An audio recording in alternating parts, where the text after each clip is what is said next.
হ্যাঁ, নমস্কার। নমস্কার। আপনি ওই অপুচন্দ্র দাস, দীপুচন্দ্র দাসের ভাই? হ্যাঁ, জি। আচ্ছা, ওই আপনার ভাইয়ের সাথেই কালকে এরকম এই মব সন্ত্রাস হয়েছে না? হুম। আচ্ছা, আমি চট্টগ্রাম বিশ্ববিদ্যালয়ের কুশলবন চক্রবর্তী বলছি। তো আসলে আমি হুম। এটা দেখার পরে আসলে খুবই ব্যথিত। তো আমি এই পুরো বিষয়টা কি হয়েছে যদি আপনি একটু বলতেন, আপনারা বলতেন।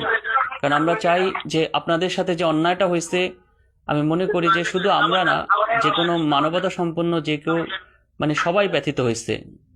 তো আমরা আপনাদের পাশে থাকতে চাই, যে এই নৃশংসতার বিরুদ্ধে কথা বলতে চাই। কি হয়েছে ঘটনাটা বলেন তো?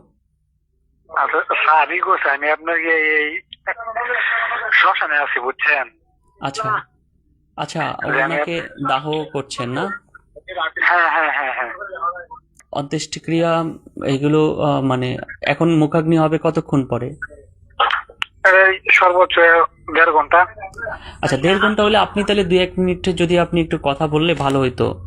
তাহলে একটু আমার আমার আমার স্যার এখন সময় নাই, ঠিক আছে? আমি ও, নাহলে কথা বলতাম। আচ্ছা, আপনি কি, তা- আপনারা কি, আমি একটু শুনি, আপনার কি পোস্টমর্টম এগুলো করাইছেন? যে প্রক্রিয়া, যে মামলা টামলা করতে হলে যে প্রক্রিয়া, এগুলো কি করা গেছে নাকি না পুরোই পোড়ায় গেছে?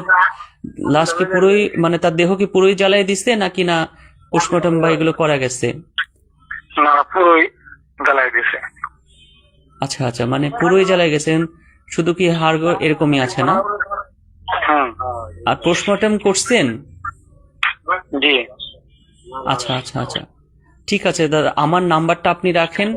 আপনি ফ্রি হওয়ার পরে আমাকে ফোন দিবেন, ঠিক আছে? আচ্ছা, আচ্ছা, ঠিক আছে দাদা। আচ্ছা, নমস্কার। নমস্কার। নমস্কার।